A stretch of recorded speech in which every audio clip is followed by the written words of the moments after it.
Tuesday edition. I'm on 2 hours of sleep, but I've got another man here who broke 80 again. Derrick Owl, broadcasting live from the Owl Palace. And I don't know what you would call my house, the Miller household. But this is not that it matters. Welcome back. We've got a great show. I went to bed. If you guys saw my tweet, I went to bed last night. It was like, oh gosh, what am I going to talk about? Woke up to just plenty of news. Derrick from the Owl Palace. How's it going, buddy?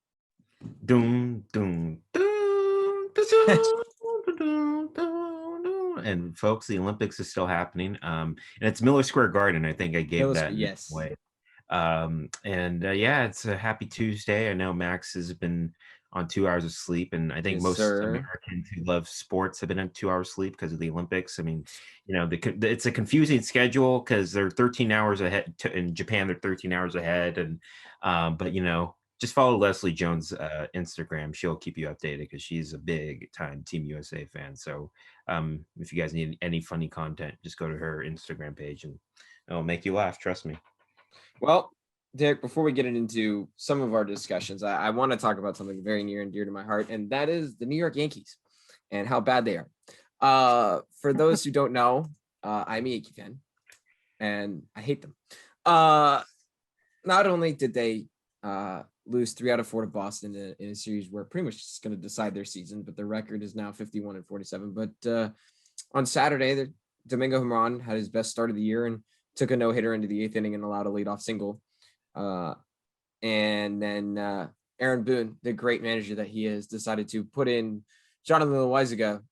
And Loaisiga came in, faced, I believe, 4 batters, allowed 4 hits, 4 earned, and then, you know, the 5th run was allowed technically by Germán because Loaisiga inherited him. And remember, I started this off by saying that Germán had a no-hitter in the 8th inning.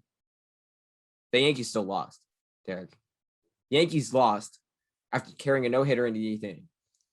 Why would you leave Loaisiga in that long if he's going to give up 4 earned?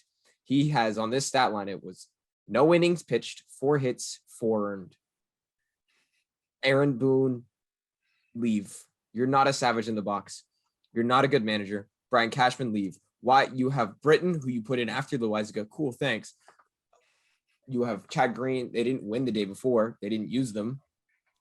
You have Justin Wilson, who's been better. Loaisiga, who has never pitched this much in his life in these types of situations. Yet here you go. You continue to use him in the last 4 games. He's blew a game. Chad Green blew another save. Chapman finally got a save in this series. I believe it was game 1 of the series after Green almost blew it. Britton just came back. So he hasn't pitched much. So he's got plenty of energy. Why are you using Jonathan freaking Loaisiga when you just need 3 outs? You're up 4-0. They're up 4-0. Derrick, I don't understand this team, man. I don't understand this team. They're just god awful. And folks, it's not, the Yankees, by the way, are not in last place. Would you believe that? They're in 3rd, but feels like it. With a team that spends more money than Darth Vader spends on the Death Star. I mean, I don't know what's going on. You know, and Brian Cashman will be in the Hall of Fame someday, but I think his tenure as the Yankee general manager might be over. You know, I don't know if it should have been over already before the All-Star break. And God bless George Steinbrenner, our RIP. But if he was still alive and not in the casket right now, I think you would see some firings. I think Aaron Boone probably would have been fired already. He would have been fired like 3 weeks into the season. Yeah. But it's just not the best set of circumstances when you're, number one, I mean, you have a no-hitter at Fenway. Of course, you know, that's like a creme de la creme moment, and then you blow it. That's just, I don't know what to say. So I think people are like, the Yankees going to sell. If my mind, no, they're going to buy, and they're going to be dumb. Typical Yankee fashion, they're going to buy. But, you know, I'm like, come on, guys. You guys have been in this mood. And then, like I said, I know you mentioned this off the record, you know, their lineups mostly right-handed hitters. And you notice at Yankee Stadium, you know, 3 generations of Yankee Stadium, what's been the most noticeable feature at Yankee Stadium? I've said this on Wednesdays with Kevin Wall before. You got another guy on the channel, Jack. But you do bring up a good fact. Yeah. Right field is generally the quote unquote short porch in Yankee Stadium. Yeah. And the opposite field power of Giancarlo Stanton and Aaron Judge. Well, they've been fine. But Aaron Hicks is in the lineup. He's trash anyways. Brett Gardner is not a power hitter. Well, you want to trade for Trevor Story. He's a right-handed batter. Matt Olson is a left-handed first baseman, and the first pitch he saw in Yankee Stadium this year, he hit it to right field, and he poked it. It wasn't even that far of a home run. Like, Tony Kemp hit 2 home runs in Yankee Stadium. He's a lefty. Tony Kemp, who's a contact hitter, no power, hit 2 home runs in Yankee Stadium as left-handed batter. So you bring up a great point, Derek. Exactly. I mean, you look at the Yankee history, Mantle, Mars, Garrett, Roof.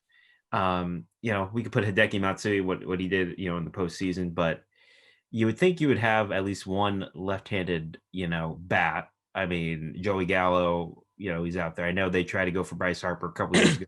Obviously, Harper's, not the same dude he was in Washington. Now he's with the Phillies, but yeah, I mean, I don't know what's going on in Yankee world. I love it because I'm an A's fan. I love seeing the Yankees struggle a little bit. You're loving every second of their struggles. Well, I would, every second. I wish it would be Tampa 1, Boston at least 3-4, Baltimore. I know Toronto, they're kind of been hot and cold team, and Baltimore is just Baltimore at this point. They're rebuilding. I like what Baltimore is doing, though. They've definitely got some pieces in John Means, Adley Rutschman coming. Yeah, Cedric Mullins. They got some good pieces there. But yeah, I think if you're Hal Steinbrenner, what do you do? I mean, do you want to honor your father and fire these guys, or you just want to? No, I don't think. I think he's sitting back. He's got his feet up in Costa Rica, wherever he might be, just collecting cash, because the Yankees sucking, I think, is almost creating more headlines and making them even more popular, because it's, oh my God, the Yankees stink. And he's just sitting there just collecting checks and paying his guys, because he's like, this is just creating more news for my team to be terrible, and I'll make more money off it. Am I wrong? No, I don't think I am. I think I'm perfectly correct. Yeah, so we'll see what happens. I know, and especially the A's and Yankees are 5-5 in the last 10 games, and you think, the sky is falling for the A's, but not really. I mean, we're in a decent spot. Of course, we've been struggling since late June. We did get Andrew Chafin from the Cubs. So the Cubs are, in that they're kind of on the decline right now of rebuilding. Of course, they got their, ended the curse. They were so good, and they just kind of took a turn for the worse. Yeah, took a turn for the worse. But Chafin, he has a 2.06 ERA. He will probably be a setup guy. It's a good trade. Diekman, Greg Diekman, who we traded to Chicago. He barely started hitting this year in Las Vegas. So we'll see. I think hopefully we can at least make it manageable. You want to end August with, be behind the Astros within 2 to 3 games. You don't want to be 5. Under 5 is where it needs to be. Under 5. Yeah, you need to be under 5. Because you got Seattle, who are on their heels. I made fun of them a couple days ago because I think there was a fight. It's all a fight, like behind no plate. And I said, that's, fans, being disappointed 20 years with no playoff baseball. Looks like they got fired up, and obviously they got a good young team up there in Seattle, and they're becoming buyers, but we'll see. I mean, there's a couple more days until the trade deadline on Friday, so we'll see what happens. Yankee fans, I don't know what to tell you. You might want to cheer for the Rays to beat the Red Sox here. But, Derek, before we move on here to talking about the Olympics, I want to tell you this. This picture came up on Saturday after the game on Yes Network for the Yankees. They've played 98 games. The first 15 games of the year, the Yankees were 5-10. The next 32 games after that, the Yankees were 23-9. People thought, okay, they're fine. The next 18 after that, 5-13. The next 9, 7-2. Next 8, 1-7. Next 12, 9-3. And in this past series, they lost 3 out of 4, so they were 1-3. You're telling me Toronto's inconsistent? The Yankees, and this correlates with how I think they are built as a team. They are so dependent on the long ball. Yeah. That 32 game streak, you got a couple guys going where they're 23-9. Oh, they cool off 5-13. Next guys, 9 game series. That's 3 series. You get hot. You pitch well. 70. Pitching really hasn't been the issue this year. Granted, the bullpen could use some work, but there's been injuries, and Boone sucks, and he doesn't know who to put in and when. And Chapman's blowing games. Don't get me wrong. But the Yankees still have a winning record in 1-run games. I believe going into yesterday, I believe on yesterday they didn't play. I believe they were 16-10 in 1-run games. So it's not like, they're losing games. Granted, now I do believe that some of that is swayed because Chapman's given up like a walk-off home run. They technically lose by 2 or whatever it is. but still. So I don't know.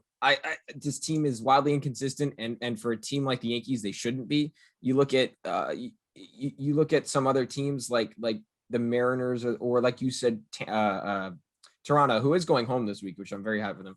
They're a young team. They're the ones who should be inconsistent. This Yankees team should not be inconsistent. The A's have been the same as inconsistent, but they've also got some pieces moving around, and they still, the A's are doing a classic A season up and down. Now, I do think they need to get going in a hurry because they're falling quick. Yeah. But this Yankees team, you need to learn to hit at all fields. I don't know if you listened to the show, I believe 2 Fridays ago with Nathan, we talked about how Rob Manfred's debating limiting shifts. Or, you could just teach your players to hit the ball the other way, because in Yankee Stadium, if you have all righties, use that quote unquote opposite field power and you'll be good to go. It's like they needed Lamont Wade Jr., who hit 2 home runs last week for the Giants. And happy he's back up. He's having a good season. I don't know why he was sent down in the first place. Yeah, it's like they needed Alex Dickerson for the Yankees, and he would be a superstar. But unfortunately, they don't have him. So, Yankee fans, I don't know what to tell you. You might start spreading the news, and we'll see you in Tampa in March. Of course, you guys will be in Carlos Correa and all these guys who are free agents. Don't want Correa. You can go away with Correa. So Correa, we got all butthurt because they were mean to him, and he was like, "Oh, before the Yankee series, we can take it." No, they're so bad. He leaves the Yankee team. Those fans are so rude. It was really hurtful. You just said you could take it. I mean, you guys can get Brandon Crawford, but do you really want to chop off his hair? That's one of his golden features. But yeah, Yankee universe right now is crumbling as we know it and love it. Well, I know everybody around the league is loving it, especially Red Sox fans, and I'm pretty sure. I think you speak for a lot of A's fans too. They're like, "Oh yeah, the Yankees stink. We're better than the Yankees." But we move forward. You said superstars, and I do want to talk about this. Let's move into some Olympics here. Simone Biles, if you don't know her, she's a U.S. Olympic gymnast. She is the top of her game. I mean, she is the top gymnast, and in her team event, I believe it was last night, she did an unusual vault where she goes up and she then had right to the medical tent, and she said to everybody that she wasn't in the right headspace. So she pulled herself from that team, that team oriented, I guess, event is what I'm looking for here. She said she, quote, wasn't in the right headspace. And from knowing what I know about Simone Biles, which isn't much, but it's some, she's very family oriented, and with no fans and no family support system other than the people who are there competing with you and coaches, it can be hard. It reminds me a lot of the bubbles and guys in the NBA and NHL saying, I miss my family. Like, it reminds me a lot of Tuukka Rask. He left to go home in the bubble, goaltender for the Bruins, to go home with his family. And so Biles isn't sure if she's going to compete the rest of the Olympics. She's still there supporting, but she said she didn't want to hurt her team a chance of getting a medal. Now the U.S. gymnast team ended up getting a silver. But I think if Simone Biles is at the top of her game, they go to gold, and that's a given. But it just, it reminds me of Naomi Osaka, who, by the way, was upset by an unranked Czech Republic. Unranked Czech Republic tennis player. And Osaka was number 1 in the world. Yes. She's number 2 right now. Yeah. But she, so basically, Max, you took we'll go back and forth between Simone and Naomi. Go for it. I think with Naomi, she hasn't played since the French Open, obviously, due to she did not want to do press conferences for Roland Garros, and she like me, she has her mental health. We all battle with mental health issues, but I mean with Naomi, you have the weight on your country on your shoulders. You're probably one of the most famous athletes in Japan besides Ichiro Suzuki and Hideki Matsuyama. And, obviously she's getting her own Netflix documentary, by the way, in September, which I look forward to watching. But yeah, Naomi's more of an introvert. She doesn't really like the public spotlight, but she's one of the most, the best tennis players of the last, 3 to 4 years. So this was her first action back since May. And obviously I think she loved kind of, not having the press conferences. I know she missed the fans. Obviously that's what she does. That's what we all do it for. But yeah, she just played. I forgot the other girl's name. And we should give her credit to the other girl's name. But yeah, Osaka, you saw a little bit of rust. Marketa Vondrousova, got it like on the third try. Just played outstanding tennis, and Naomi just made a lot of unforced errors there, but And straight sets too, it's right? straight sets too. Yeah, 3 sets in Olympic tennis, but, yeah, I think, Naomi, she's gonna bounce back, and I know it's tough because you're playing on your in your home country with the Olympic, logo, behind you. Obviously, we don't know if the Olympics will return to Tokyo in our lifetime. So yeah, but I know Naomi's gonna bounce back. I'm not sure if she's gonna play in the US Open in a couple weeks. But it was just good to see her back in public. And I know she did the torch ceremony last Friday. So it was really powerful to see that for a woman that, carries the weight of her country on her shoulders every day. And give kudos to her for just even playing this week. Now, Simone Biles, obviously, the commercials have been centered around, I would say 3, 4 people, Caleb Dressel, Katie Ledecky, the swim team, Allison Felix, obviously, track and field, and Mm-hmm. then her. And with Simone, I think, she came out of the scene in 2016, wowed us, with her 5 medals in Rio, of course, but she had Ali Raisman, Gabby Douglas, veterans that have been there, done that. And then I think with this year, obviously, like you mentioned, she's very close to her parents and her sister, her family. And unfortunately, they could not come due to the just really rabid, rise in cases in Tokyo and in Japan overall, and the low vaccination rates over there. So it is hard, not just not having your family there for what could be your last competition. But I get it. I think she just finally you know finally just realized that there's other gymnasts right behind her, and obviously, of course, NBC, they want her to compete, but I give credit to her for being open and being honest. I think it's time for athletes to be honest about their mental health, because I think we've all struggled with it the past 16 months. Definitely. I know I have with my anxiety and depression. And of course, a lot of people are saying, "Oh, she should have competed." But listen, the other gymnasts did their job. They got on the podium. Give the Russian Olympic Committee, country, whatever you want to call them, they got the gold. Of course, obviously, if Simone just would have done like one trick, one flip, it would have been over easily. But give credit, I know she's very proud of her teammates. And it is hard to just to have the weight of the world on your shoulders, to be one of the most popular She athletes. said that. She Yeah, said that yeah, that yeah, blank is heavy. That shit's heavy. yeah, Like, is what it is. And Derek, you brought something up there, and I had this. I wanted to bring this up too. Is people are saying she should have never have competed. Why did she go? Sometimes, like you said, you and I both struggled with mental health, things like that growing up, and I do, like you, I applaud her for going out and competing, giving her all, and the weight of the yeah, world is on her. I mean, all the commercials sent around her with a lot of these issues and people backing out, and this is the one time every 4 years normally where gymnastics really gets a big reputation. And yeah, after her results in 2016, we mhm, expected to repeat nothing less because it's America. And yeah, so anybody who says, oh, she should have never competed, if she knew she wasn't in the right headspace, why did she go? Sometimes you don't know if you're in the right headspace until you actually get there. yeah, And I think yeah, she got there and realized how centered it was, how focused it was. And then she just kind of not closed off, but kind of shut down mentally, and just wasn't able to fully focus because she doesn't have the support team to be like, no, it's okay, you got this. And I'm sure her teammates are there helping and her coaches are helping, but it's just not the same. And when you struggle with things like that, you don't play as well. And I think, partially that might have gone into something with Naomi Osaka, and I think she was doing mhm, better, but I also do think that was more rust related. yeah, But even in some of the qualifiers, Simone Biles just kind of looked a little uptight. She didn't look herself. She still did great in the qualifier, but yeah, when you're not in the right headspace for an extended period of time, it can really affect, especially it affects performance. I mean, you look at, I'm trying to think of a person who is having really down year because they're not right headspace. I'll give you one. It's a little different. Brock Nelson, the New York Islanders, in games 1 through 5 against the Bruins, was mhm, not having a very good series. In game 6, he started to play better. In game 7, he scored 2 goals. After game 5, he had a kid. yeah, So he was not thinking about hockey at all because his wife was like, his wife, he and he said, was like, she can go into labor in any second.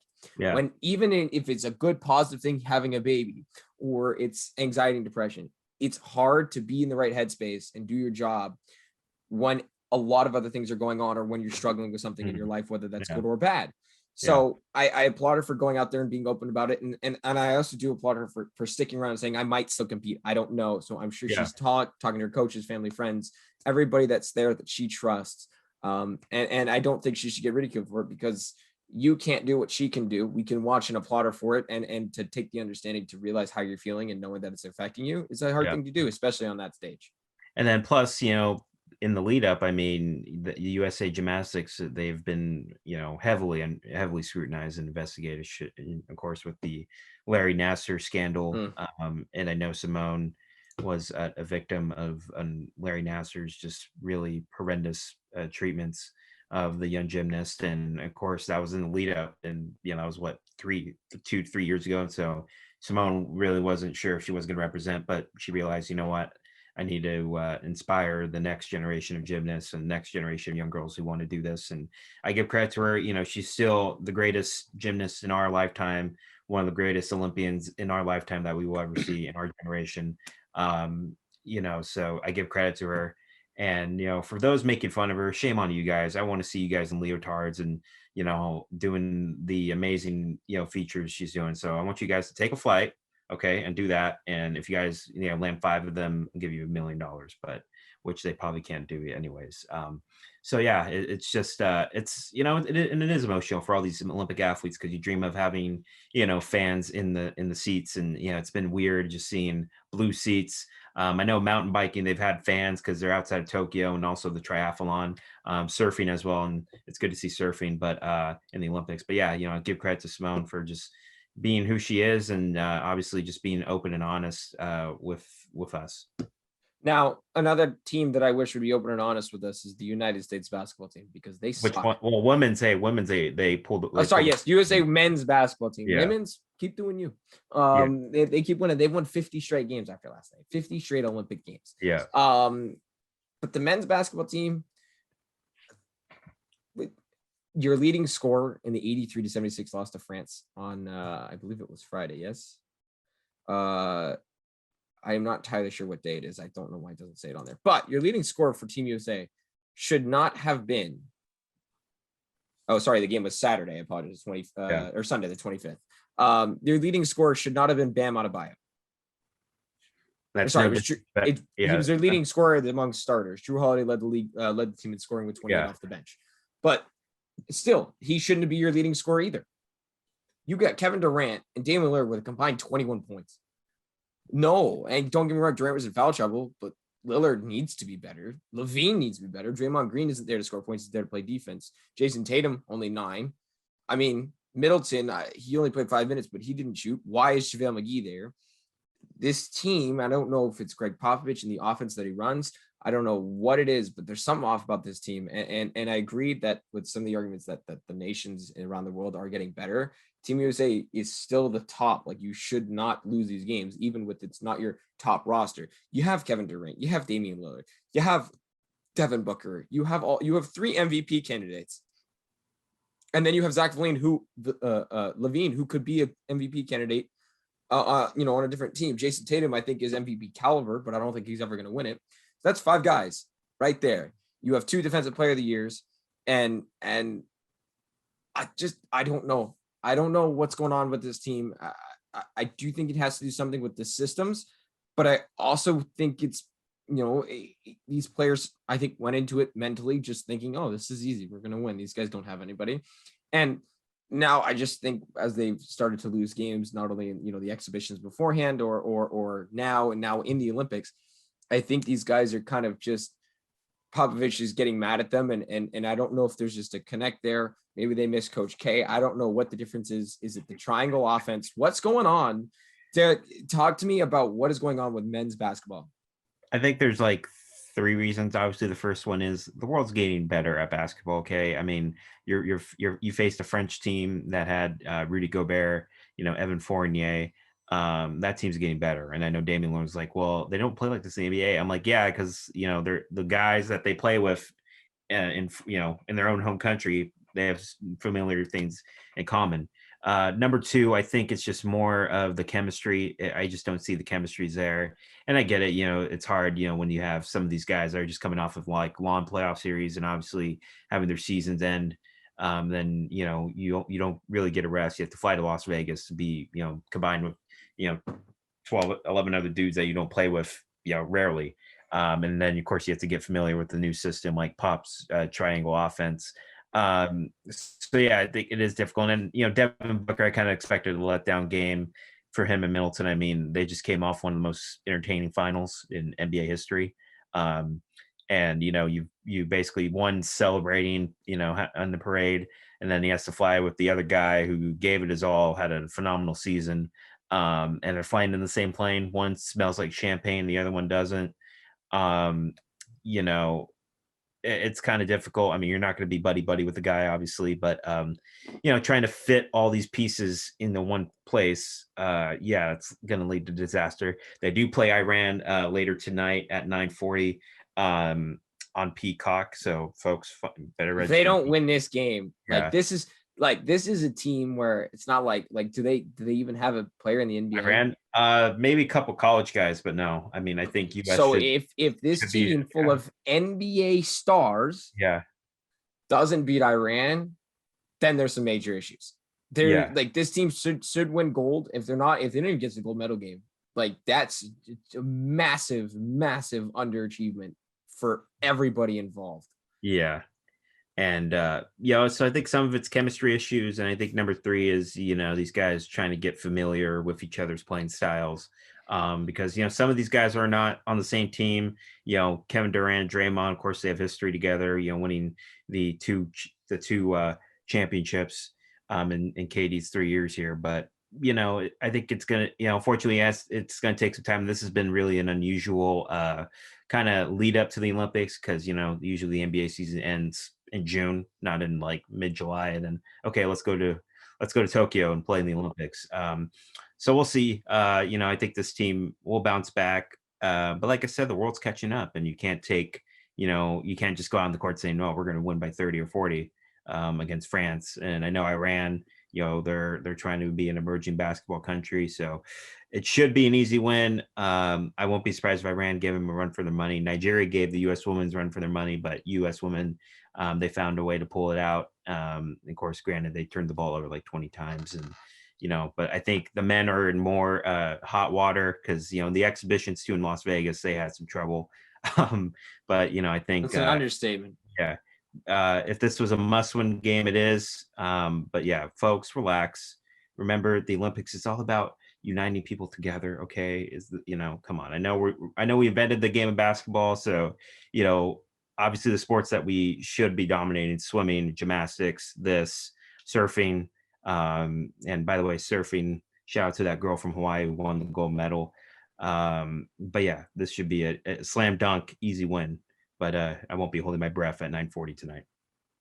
Yeah, definitely. And I also wanted to get a shout out to the swimmer from Alaska. I forget her name. Oh yeah, like man. 16. She got gold, hometown. I mean, the entire state of Alaska cheering on. She got gold in the swim, I believe. Alaskan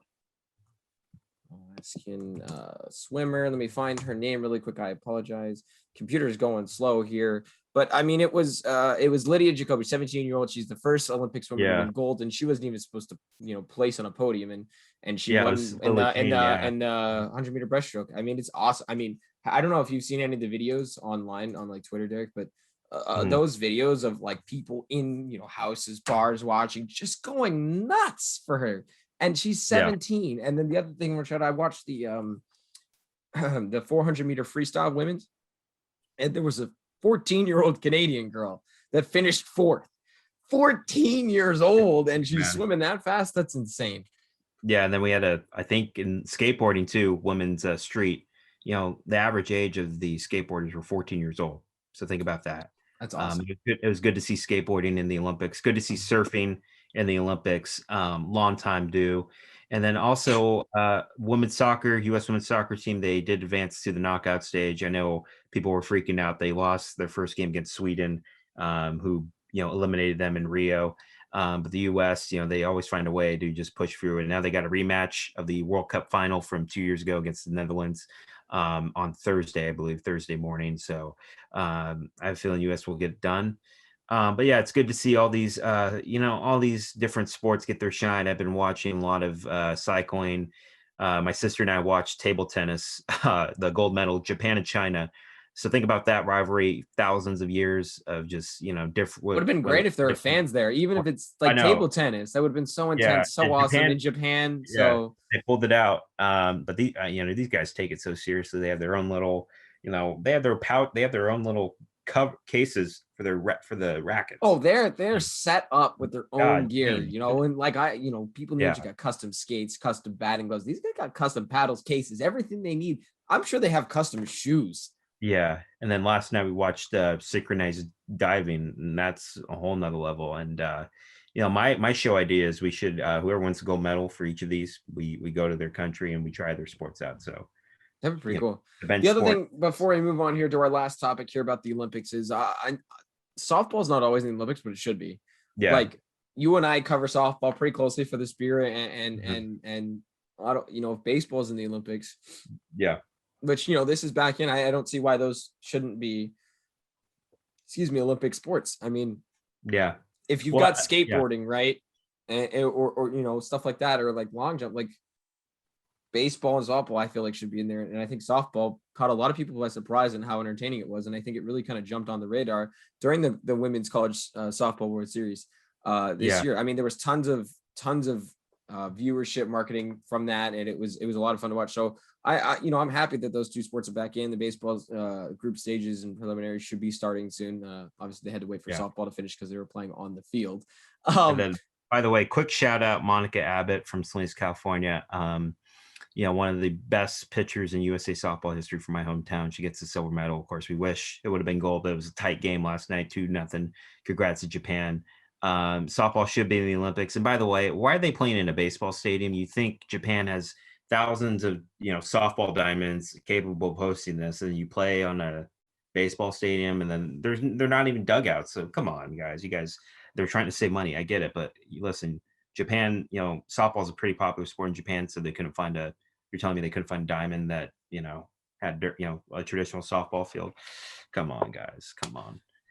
But we move on here to our Yeah. last Olympic topic here, and that is none other than the golf tournament. And in reading the article beforehand, I knew John Rahm had withdrew because of a COVID-19 positive, but also Bryson. Did you know Bryson DeChambeau did? Yeah, it was late Saturday that I found out Bryson pulled out, tested positive, and hopefully they're in good spirits. I know John Rahm. This is the second time he's done tested positive, and he's vaccinated this time. Do you know who Bryson DeChambeau is? I'm not sure if Bryson, but that absolutely sucks. Just not being able to represent your country, because you never know if you're going to come back in 4 years. You don't know what the sport's going to look like. You don't know which new stars are going to emerge out of it. Patrick Reed is going to replace Bryson DeChambeau. He's now a 2-time Olympian, Captain America, coming out. I think he's barely going to get there, just like maybe 14 hours before the tournament's going to start. So give kudos to Patrick Reed for stepping up on maybe 5 days notice just to play in the Olympics. And yeah, but it's good to see golf in the Olympics. I wish more of the top stars would show up, like Dustin Johnson, but I think they've had concerns of COVID, and obviously scheduling has been an issue, of course, going back to 2016 in Rio. But this is an opportunity for the game to grow, and obviously in countries that usually don't watch this. So it's good to see golf get the Olympic shine. And I'll be doing an Instagram live shortly after our show ends. So DQ42 Golf Life, you'll see who I pick. And plus I'll give my Olympic thoughts too. So stay tuned for that. But yeah, it's good to see golf back, and the men's is this week. Women's are next week, and it starts tomorrow, actually, 3:30 p.m. So they'll get all the primetime coverage they can get. So this is a really good opportunity for some of these guys, the star players, but some of these guys you might have never even heard of that don't really play on the PGA Tour, mainly play in Europe or in Asia. So this is a prime opportunity for some of these guys to, shine right now. Definitely. And I think we got to keep an eye on definitely Colin Morikawa. He just got there today. I saw him walk in. Might be my pick. Yeah, I would go with him or Justin Thomas, honestly. I think Thomas, the course that they're going to play is more of a links course, and I think it's definitely going to fit his style. And of course, sentimental favorite Hideki Matsuyama, who won the Asian Pacific Amateur in 2010 at Kamusaki Country Club in Japan. And that country will go nuts if he, like I said, I think I said last week, if he wins the gold, he'll be the closest thing to immortal.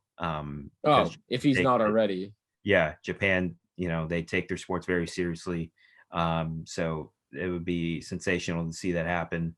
I'll be cheering for Hideki for sure, because I want to see those type of moments happen. We saw it with Andy Murray in 2012 at Wimbledon and winning the gold medal. So it should be fun. Yeah, definitely. And Derrick, I will say this Olympics has been pretty damn fun. It just sucks because there hasn't really been many people watching it. We talked about it last week, and I said these ratings are going to suffer, and sure enough, they have been. And I think people are watching it. It's getting a little bit more publicity than I was expecting. I don't know the exact numbers. I just know that they're down. I just keep seeing that people are saying rating numbers are down, but I'm enjoying it. Would have loved to have fans there, or even just close family there, because some of the intensity of this stuff is just not okay. It was kind of cool to see some people break the rules and go watch the outdoor cycling and have the fans kind of come up against it. But look, it's also a safety issue, not only for them, but the players. And, COVID's still a major thing. It's ravaging its rear ugly head through Japan. Yeah, I think it's making a return here in America. I think mountain biking, I know it's taking like outside of Tokyo. So I don't know I know Tokyo, there's like a strict, curfew. So that's why there were some local fans there, watching the triathlon. And mountain biking, I'm not sure like what, I know it's like 60 miles outside of Tokyo, so I'm not sure what the rules are. But yeah, I know the ratings for the opening ceremony are a little bit down, but I know social media wise they've been increasing just because you're able to see highlights and stuff like that.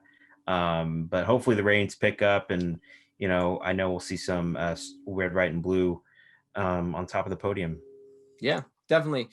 Before we continue here, I just got to shout out Peak Clothes, peakclothes.com, bench 2, use them, the pension, then the number 2, $5 off. And then I do got to give a shout out to Nick Hyde, my trainer, Rawhide Fitness. That's RAW, and then Hyde, HYDE, like his last name, Fitness. Check him out on Instagram. He's accepting new clients. He does, if you're not in the state of California, he does do Zoom. He'll contact him. He's got a great page. He's a great trainer. He's helped me a lot.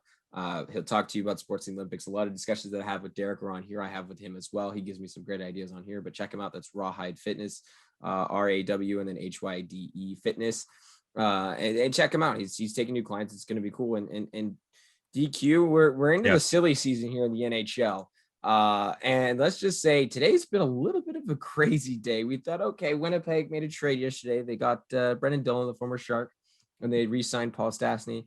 And then I only woke up that the Vezina winner, that is Marc-Andre Fleury, is now a Chicago Blackhawk. There's a bunch of other signings, but we knew Vegas needed to get rid of some cap space, and Marc-Andre Fleury has 1 year left on his contract at $7 million for an average annual value.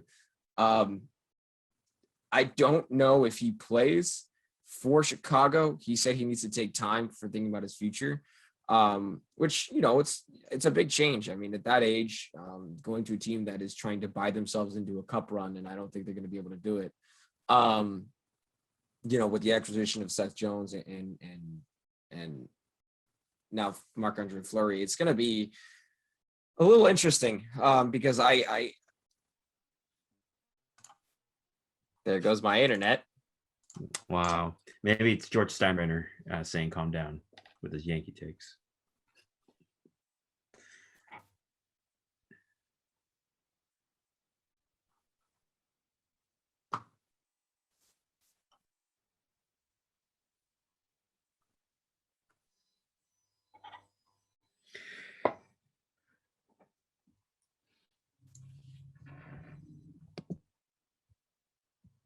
I'm coming back on now. Okay. I guess Ovechkin re-signed. Okay. Okay. Sorry about that. My internet decided to die, but we're back. We're live. We are here. And not that it matters, but my internet died. I got to throw in the plug. Hopefully the quality is okay. And I apologize for that. I just all of a sudden lost everything and disconnected. It really wasn't good. So I apologize. I will say this, Derrick, that our internet died 30 minutes before the show. And we got it up 10 minutes before, right when I sent you the Zoom link. So hopefully I can keep you on here. I hope our Zoom didn't mess up on Radio.co recording, but we're back. We're live. Marc-Andre Fleury, give me your thoughts. That's right where we were. Yeah. Let's go. Continue. Yeah, it was pretty shocking. I mean, obviously he's a legend, future Hall of Famer. With the Penguins, won a couple cups with them, and then goes to Vegas. Becomes really the superstar of that team, and that He became the incredible. face of their franchise. I mean, when they Yeah, first came into existence, it was Marc-Andre Fleury and the yeah. Vegas Golden Knights. Especially that team rallying the Vegas community together after the horrific shooting before I believe it was like the week before the season at the Route 91 country music festival there. And then it was pretty shocking. I know his plays declined a little bit. Obviously Vegas No, it hasn't. really He won the Vezina. well, I know, but I mean, like him and Robert Liner were kind of sharing duty. The past, I think this past season. But yeah, it was pretty shocking. I don't know. I don't know what Did he not pay the bets right, or did he not go to? I just don't think he's on favor with Pete DeBoer. And let me tell you this: there was an interesting tweet that came out today from Greg Wyshynski of ESPN. He was talking about the Marc-Andre Fleury trade. I'm gonna pull it up here. I apologize because my is gonna be slow, but so they traded for for Vegas. They traded for I guess just a minor league forward, and it really wasn't much. But GM and Wyshynski of ESPN said in talking about and hearing what Vegas general manager Kelly McCrimmon said, that the forward that they acquired, which is Mikael Hakkarainen, will continue to play in the Chicago Blackhawks organization despite the Golden Knights owning his contract. So I don't quite understand that dynamic, because you just traded a Vezina winning goalie for a guy that's literally not even in your organization now other than contractually.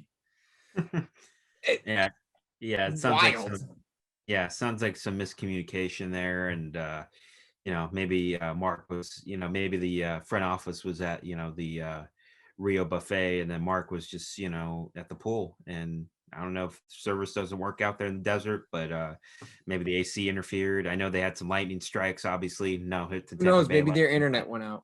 Yeah, I don't know, but that sounds like a really disastrous situation for one of the faces of your franchise for the past since your existence. So kind of a bizarre situation. And then I know the Alexander Ovechkin re-signed with the Capitals.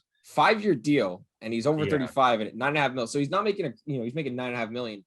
He needs, I think it was, if he plays every single game for the 5 years in 3 years, he scores about 33 goals a year. He can catch the record in like the next 3 or 4 years if he continues to score 30 plus goals every year. Now he's got to stay healthy, and obviously he's over 35, so he's on the older end. But I'm a little surprised about a 5-year deal. He's been good and hasn't shown signs of stopping, but I would have expected more of like a 1, 2, or 3-year deal just to kind of make sure he doesn't screw over the Capitals. Now, I don't think he would ever leave the Capitals, but do you feel like, I feel like he might have gone more of an NBA route? Derek, I don't know if you feel the same. There's a few other signings that we get into, but give me your thoughts on Ovechkin's contract. And I'm not surprised by that team, but let me know what you think. Of course, obviously one of the greatest goal scorers of our generation, and maybe the history of all time. But it's kind of strange, 5-year deal. I know his play hasn't dropped off at all. I mean, the guy has just been unreal. And I think for now, of course, it's adding more cups to the shelf at Capital One Arena in Washington, D.C. I maybe would have gone with a 3 to 4 year, maybe if you know what I mean, a 3-year deal, then 4th is an option. But I think he owns that Washington D.C. area, so they're just like, okay, how many years, how much you want to make? Put a pen to paper, just sign it. We'll do whatever you want. Here's the range we want to give you, but just open check here. So I mean, it's good. I'm happy to see him. I really want to see him break the record, because I do think he's the greatest goal scorer of all time. Don't get me wrong, Gretzky's the greatest player of all time, but Gretzky did not have this shot. Gretzky did not have this goal scoring prowess. He may have scored a lot of goals, and I've had this discussion with people before, but the save percentage and the quality of shots and goalies in the NHL now, it's harder to score now, and Ovechkin's scoring at almost the same pace. If you change the numbers, right? He's scoring 60 goals a year, in his prime. Now he's over 30. He's almost 40 years old, and he's scoring 40 a year, right? So I hope he stays healthy. He's so much fun to watch. It's the great. I mean, when you have a spot on the ice, nickname after you, the Ovi spot, right? You see people like Kucherov and Stamkos on the wings on the power play it's the left-handed or the right-handed Ovi spot, right? It's not the Stamkos. It's his spot and will forever be known in that spot. But a couple other interesting notes here. We'll take it back local. The Sharks have bought out Martin Jones. And you talked about this last week. You said good riddance. Thank you for bringing us to the cup, but your time is gone. Doug Wilson has said they need to bring in a quality veteran backup to pair with Aiden Hill, the man they just traded for. But, the Jones, he just, in looking at his numbers, I saw one of the analytics guys, the 7-0 game one in round two, or 7-0 game one in round two of the first in 2017, so the first year of Vegas's Olympic existence, was just, he'd never had this like good game after. Like, he was great, he had this great game, but like his overall numbers just went down from that point on. Like, there was a chart where it literally went up, and then the 7-0 game, he was at the top, he just dropped right down after that. Yeah. So it was weird to kind of be able to pinpoint that spot. But Martin Jones, he was good Shark, and I loved their draft pick in William Ekman, but Martin Jones is gone. Give me your thoughts. He'll get dinner for life in San Jose, no doubt about it. Any member of that 2016-17 Cup final team, they get meals for life here. I think it was time. Obviously, I know his play dipped. Of course, he did have that spectacular series against Vegas, games 5 and 6 especially, where he just looked like the dude that we signed. But I think it's time for this team to get younger.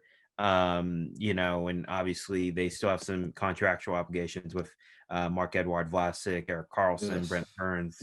Those are fun contracts, but I'm hoping they get Holtby. I mean, he won the cup with the Capitals, and he might live in Vegas Golden Knight lore with the save in the Stanley Cup Finals. We all know what we're talking about, that stick save. So maybe he'll bring some intimidation. Maybe he'll bring the same stick out if he's a Shark. But I'd love to see him go after Holtby, give him like a year deal, see what he does. But it's gonna be an interesting offseason for Los Tiburones. I just hope they can kind of, hopefully some of these young guys can step up. But I mean, it's just been really awful hockey to watch these past Trust me, as somebody who's been there in person now because of the team, it's last year was not fun. They looked horrible. Yeah, these past 2 years. So we'll see. We'll see what happens. I know the free agency begins tomorrow, and I know the Sharks want to go after some veteran forwards, maybe some tough guys. We'll see what happens. Hopefully Hasso Planter, the owner, can get some SAP money, kind of transferred over to the hockey side of things. We'd hope so. But moving forward here, I mean, are there any other transactions that caught you off guard? There was a couple more trades. Keith Yandel goes back with Elaine Vigneault back in Philly now. Pavel Buchnevich, the man who was traded on Friday from my New York Rangers, signed a 4-year deal worth $23.2 million. I mean, Arizona, we got to talk about the Arizona trade. Oliver Ekman-Larsson and Connor Garland, they go to Vancouver. Ekman-Larsson, who has been, I would say, the second most famous Arizona Coyote of all time, maybe even third if you put Jeremy Roenick in there behind Roenick and Shane Doan. He was great. He'll be forever loved in that community, but they have Jacob Chikrin. It's time. And I think losing Connor Garland's tough. He just signed a 5-year, $24.75 million contract in Vancouver today. I think that's a great ad. I think that helps Vancouver, who really had a down year last year. And Vancouver got out of some horrible contracts. But it'll be interesting. Obviously, Seattle, they just flipped Curtis McDermott, defenseman they picked up from the Kings. For a 4th round pick, which honestly is better value than what Vegas got for Marc-Andre Fleury. Mind you, Fleury won the best goalie of the year award.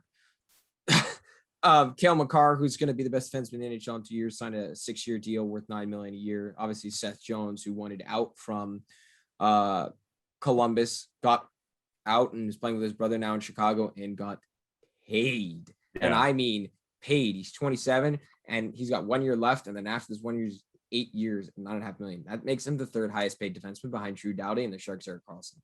Yes. All right, so it's going to be interesting.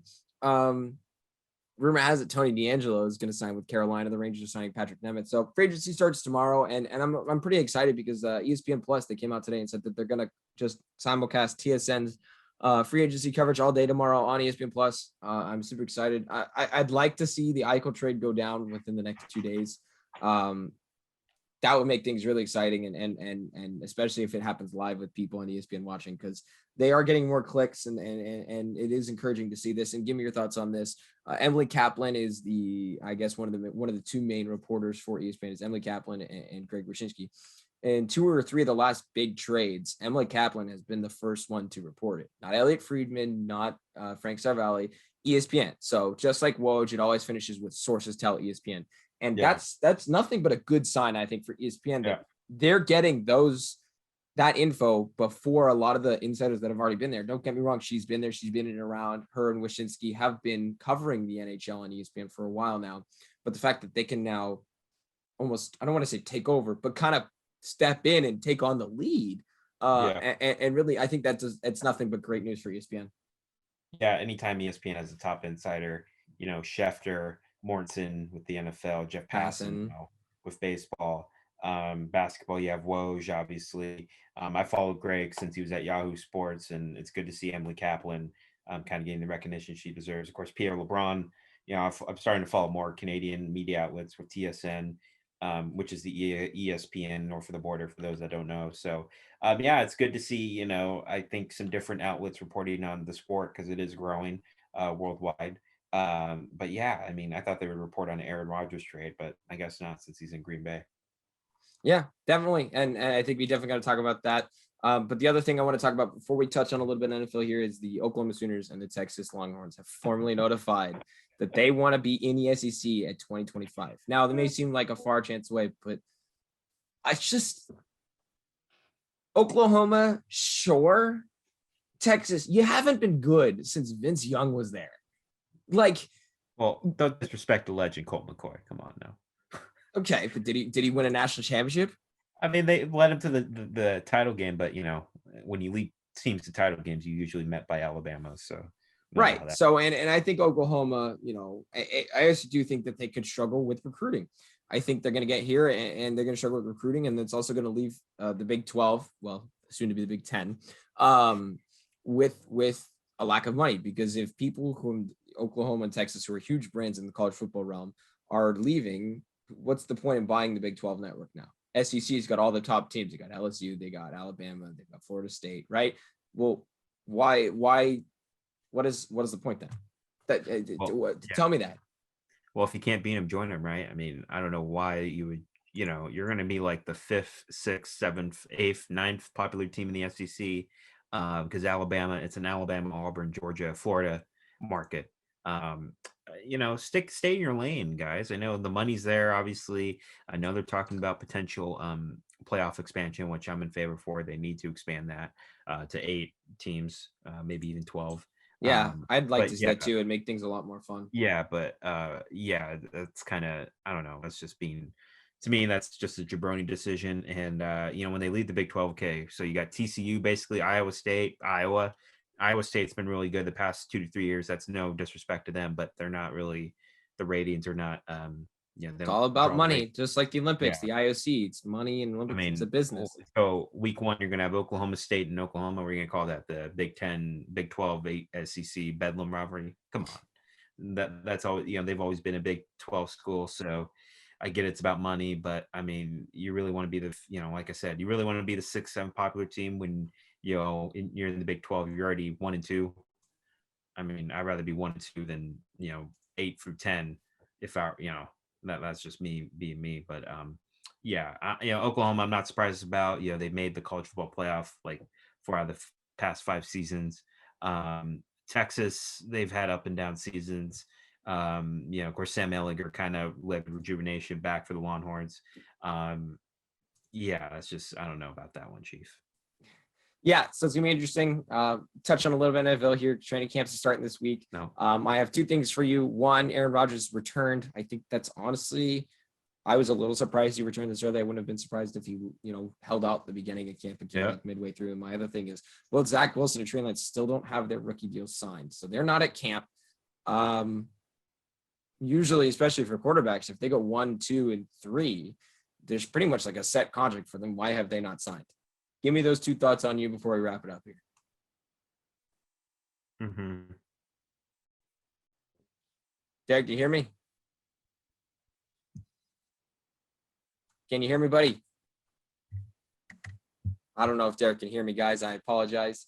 My connection is a little bit unstable. I am on my hotspot right now, so I think I'm losing him here for a second.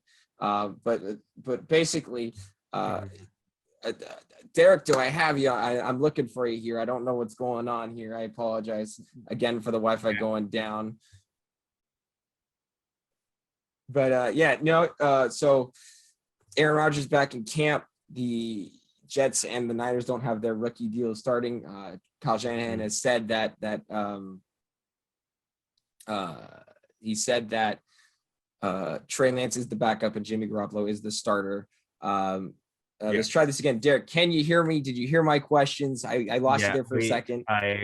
Aaron Rodgers wanted to go back to his neighborhood with Devontae Adams. Yeah, I'm not surprised. You know, he had no leverage whatsoever. If this was like 2 years ago when John Lynch took over the Niners, I think he would be in a Niner uniform right now. We wouldn't even, be the Jordan Love show in Green Bay. So I'm not surprised there. And it's basically, win at all costs right now for him this year. And then we'll see what next year brings. Who knows? I know Deshaun Watson did report to camp. He's had a roller coaster offseason. I know the Texans still want to trade him, but I don't think that's really going to happen. Fred Warner did sign a 5-year deal. All pro Fred, he's been a constant professional on and off the field. So congrats on his deal. It's going to be QB live with Jimmy GQ and Trey Lance. We'll see how that plays out. If him and Wilson sign their rookie deals, though, they still haven't signed. Yeah, I know Trey Lance did before, like he had a report or something like that. He just did. I don't know, but it should be interesting. By the way, talking about Zach Wilson, rest in peace to Greg Knapp, the longtime NFL assistant for both sides of the Bay, beloved by so many of the players that he's coached, his fellow coaches, obviously by the media. Local, lived in San Ramon, I believe. And my mom rides her bike almost every day, right where he was hit. So our thoughts and prayers go out to him and his family, just an awful way, and his life got cut short. Because I know he would have made Zach Wilson into another Pro Bowl quarterback. Of course, got a Super Bowl ring with Peyton Manning, just up the road at Levi Stadium with the Broncos. So just a sad tragedy that didn't need to happen. And he's my parents' age, 58 years old. So thoughts and prayers go out to his family. I know he has 3 daughters, I believe. So it's horrifying. So sad. So sad to lose your dad that young. But and especially for the Jets franchise too, that we're so looking forward to kind of seeing another rebirth of their brand of football. Hopefully. Hopefully. But that's just awful. And like I said, thoughts and prayers go out to the Knapp family. Yeah, definitely. Derrick, thank you so much for joining me. We've got the Hockey Holic left right after me. Check out the YouTube channel. I've got the rest of the episodes uploaded. That's Not That It Matters with Max Miller on YouTube. Just search that up. The channel pop right up. It'll be a picture of me, and then all the logo that I have that you see on the app here will be there. Derrick, plug your stuff real quick, and then we got to wrap it up here. Yeah, I'll be on Instagram Live shortly. DQ42 Golf Life, giving my Olympic men's golf competition preview. Derrick Q42 on Twitter. Facebook, my name, Snapchat, the Dr. Golf Train 1, and for my writing and blog, just follow www.justakidfromsalinas.com.